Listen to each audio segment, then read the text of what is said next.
ukuthi ayovuse igange zeJerusalem. Jerusalem liphidlikile, lishayekile. He prayed and fasted, but he needed the grace of provision for his vision. Amen. It's an amen. Amen. Wa inkosi yaseBhabheli yamprovide ngayo yonke into emva kwefasting. Yathi abovusa indlu kaJehova. Wahamba uNehemiah ephethe yonke provision to go and restore the house of God. But in restoration, it was ibincike embonweni nombono ubuncike kwi-provision. So you cannot separate a vision with provision. Amen. Every vision needs provision to become a reality. Yo bazalwane. Praise the Lord. Angazoba niyazizwa nalezi. Ngithi every vision needs a provision to become a reality. Hallelujah. Or else the vision would struggle. And if umbono strugglisha ushaya visionary. Abezwa. Buya. Umbono bo safara, kusafara ne visionary. Amen. Yakhala. Ithi shumayela ibikhala enhlizweni. Ithi nilanda ngeveni iyonibeka endaweni ibikhala enhlizweni. Ngoba umbono uyasafara. Bekusafara umbono kusafara nombono. Kodwa ningaboni.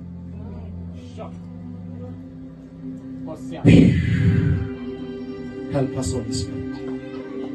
Ithi amen. Amen. Manje ngiyamangala. Wena kwi salary yakho, it's all about you.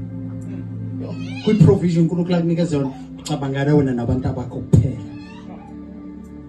Kodwa khona ivision ophansi kwayo.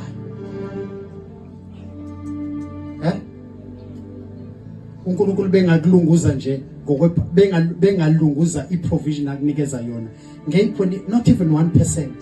Ngeyiphi percent onoxhasa ngayo umbono. Oseva ngayo umbono. Labo mama baseva ngaba nakho beseva uJesu. Amen. If Jesus was saved, ubani othe umfundisi wakho insimbi akadingi kuseva. Hallelujah. It's an amen. Amen. Let me show you a critical scripture. Mom prophetic video. Okay. It's okay. Hebrews 13 verse number 17.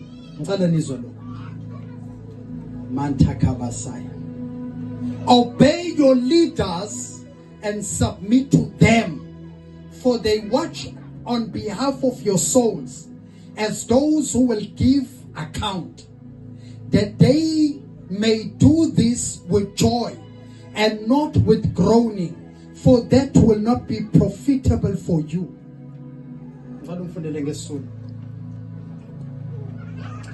Lalelani abaniholayo. Lalelani abanjani? Ya. Nibathobele. Ngokuba balinda imiphefumulo yenu. Balinda bagada imiphefumulo yenu. So in local church watches over your soul. Your pastor is accountable for your soul. Correct? Listen, your pastor has a responsibility. Ukuthi mhla wafa wayezulwini uzolanda ngokuthi wena wakufundisani embhalweni. Uzolanda ngayo yonke intshumayelo ayishumela kuleli pulpit. Uzolanda ngawe. One day, on judgment day, khona usuku lana okuzothi right. Amen. Mfundisi wase covenant zilande ngalabo abantu. Hey, it's an amen. Amen. Yes. Ukuze bakwenze lokhu ngokujabula. Makahole ngejoy. Makenze njani? Akwenze akhole ngokuthokoza, ya? Bangabubuli. Angabubuli.